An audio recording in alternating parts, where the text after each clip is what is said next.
नमस्कार, मैं धर्मेंद्र पाठक और आप देख रहे हैं R124 और देख सकते हैं कि इस वक्त मेरी मौजूदगी पोस्ट ऑफिस चौराहा सासाराम में है, जहां पर देख सकते हैं कि विपक्ष के द्वारा चक्का जाम का आयोजन किया गया है। और ऐसे में हम तमाम विपक्ष के लोगों से जानने का प्रयास करेंगे कि उनके इस चक्का जाम का मुख्य उद्देश्य क्या है। किए हुए हैं, क्या कहना चाहेंगे?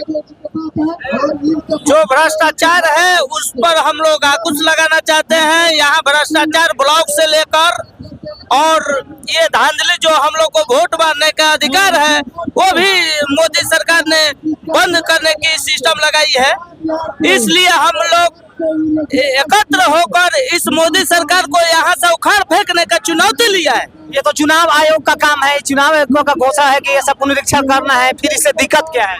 दिक्कत बहुत से है। कितने लोग हमारे बाहर भाई बहन गुरुवे गए हैं, उस चीज को कौन जवाबदेही होगा कि जो आधार कार्ड वाला चीज है ये चुनौती दिया जा रहा है। वोट के पहले नोटबंदी किया गया, अब वोट के लिए इन्होंने ये खेलाबाजी लगाई है।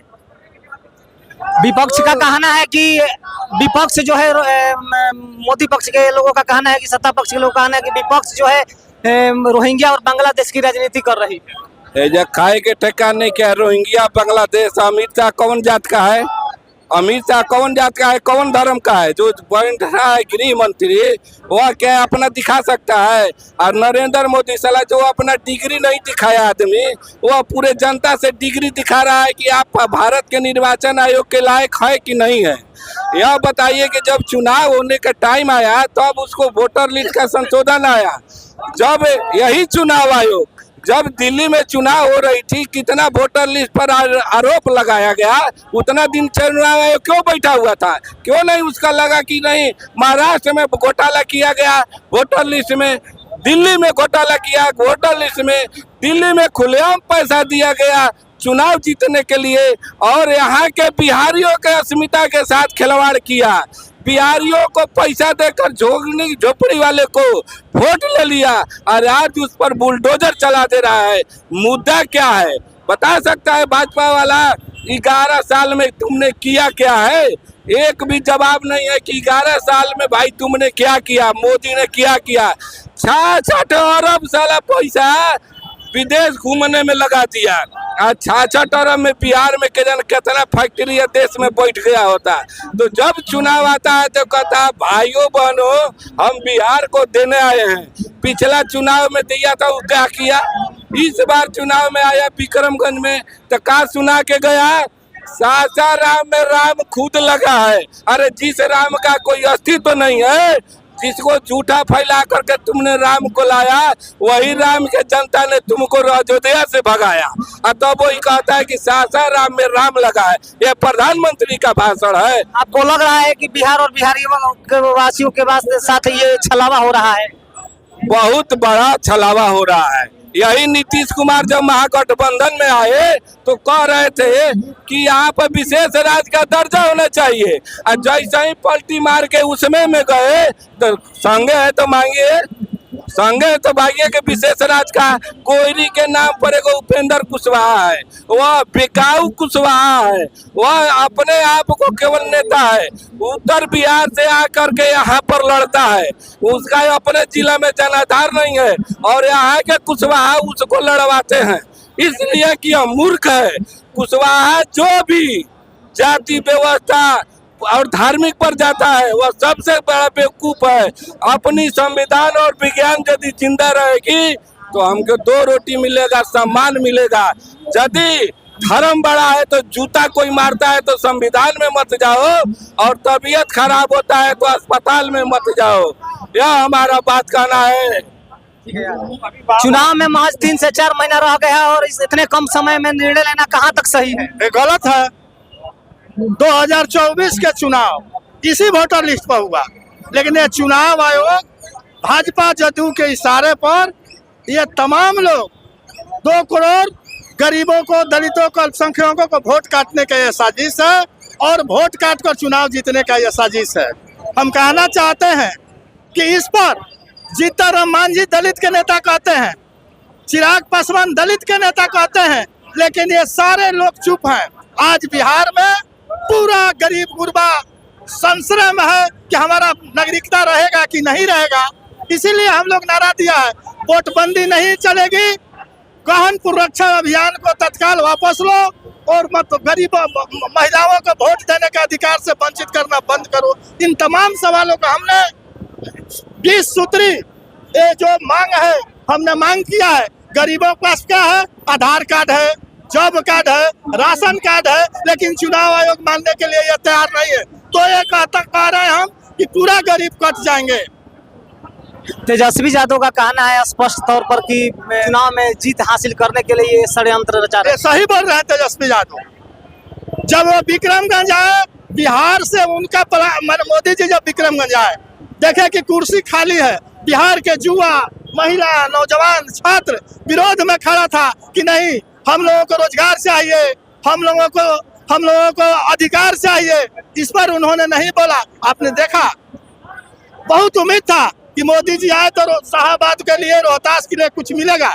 यहाँ दलमिया नगर उद्योग पुंज बहुत दिनों से बंद है, उद्योग पुंज आज तक चालू नहीं हुआ।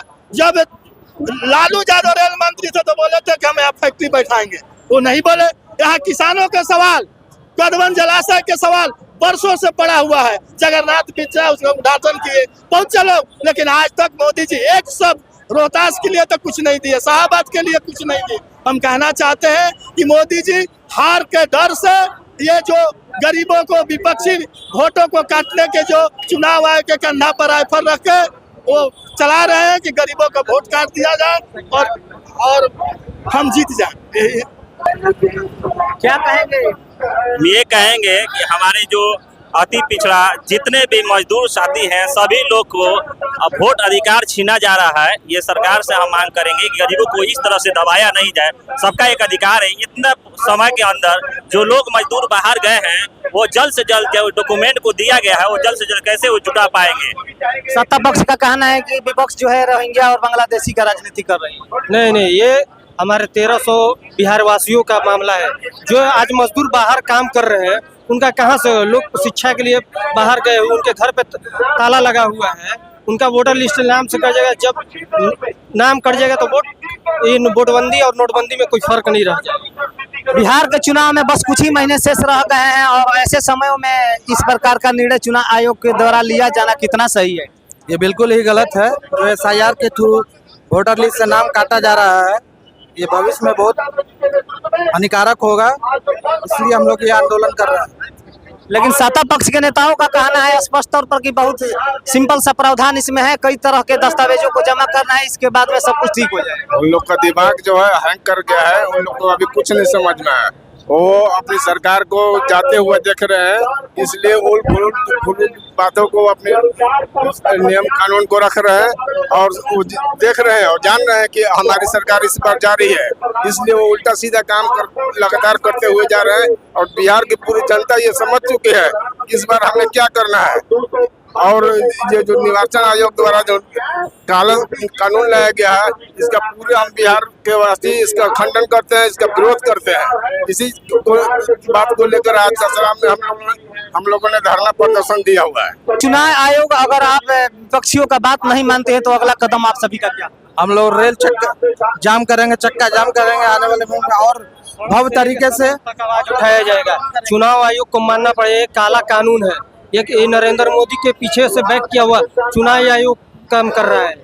ये भाजपा का षड्यंत्र है, सीधा सीधी भाजपा का षड्यंत्र है। ये 20 साल राज कर चुके हैं। अब इनको मालूम है कि बिहार से सत्ता जाने वाली है और इसीलिए षड्यंत्र रचा जा रहा है।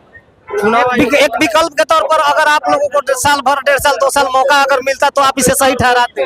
हाँ, ये चुनाव में मात्र 2-3 महीने ही बचे हुए हैं और ये एक जनता पे थोपा जा रहा है SIR फॉर्म भरने के क्रम को, जो कितना सही है पुनरीक्षण के तहत इसे मतदाता? ये तो बिल्कुल गलत है भाई। इनका रोज का जो नया नियम आ रहा है, इससे आदमी बिल्कुल परेशान है, समझ गए। बिहार चूंकि हिंदुस्तान का सबसे गरीब देश है और भुखमरी की हालत इतनी गैर है कि यहाँ लोग घास खाने पे मजबूर हैं और यहाँ बाढ़ का इलाका है और बाढ़ के इस इलाके में कागज कहाँ किसी के पास है सर, और आप उससे वंचित करेंगे वोट देने से, ये बिल्कुल भी बर्दाश्त नहीं होगा। ऑल इंडिया कांग्रेस कमेटी का आह्वान है, बिहार प्रदेश कांग्रेस कमेटी का आह्वान है और हम लोग आज कांग्रेस के जिला अध्यक्ष अमरिंदर कुमार जी के आदेश पे हम लोग सारे कार्यकर्ता यहाँ धरना प्रदर्शन कर रहे हैं, रोड जाम कर रहे हैं, रेल जाम कर रहे हैं। और ये अलग बात है कि लोग ऐसा कहते थे कि नीतीश कुमार प्रोग्रेसिव लीडर थे जब महागठबंधन में ये शामिल थे तब थे, और जब से ये अलग हुए हैं ये बिल्कुल सब कुछ उल्टा कर रहे हैं।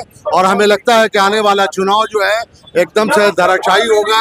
ऐसा चुनाव आयोग के द्वारा इतना कम समय देना मतलब क्या लगता है आपको? ये सब रणनीति है, समय कम इसीलिए दिया है कि किसी का कुछ हो और बाकी सब इसी तरह से छूट जाए। और बड़े लोग तो हो जाएंगे लेकिन छोटे लोग जिनको संविधान में बराबर का हुकूक दिया गया है, सारे लोगों को छोड़ कर करके और इस तरह का वो एक प्लान किया जा रहा है। कहीं ऐसा तो नहीं लग रहा है कि विपक्षियों के डर से लोगों का कहना है कि मतलब चुनाव हार जाने के डर से ऐसा लगाया जा रहा है? नहीं, हम कहाँ डर तो उनको भी है और विरोधी दल भी इसमें शामिल है। ये नहीं कि सिर्फ हम ही लोग हैं, उन लोग भी जो अच्छे बड़े लीडर है या जो अच्छी सोच रखते हैं, जो एक बेहतरीन इंसान है, वो भी इस के खिलाफ है।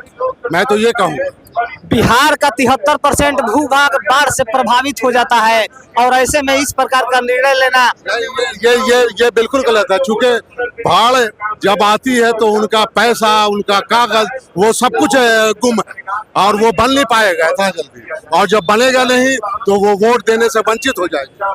ठीक है, तो अभी आप सुन रहे थे, तमाम मुद्दों पर हमने बातचीत किया और बाकी ऐसी तमाम खबरों के लिए बने रहे। सासाराम से धर्मेंद्र पाठक की रिपोर्ट।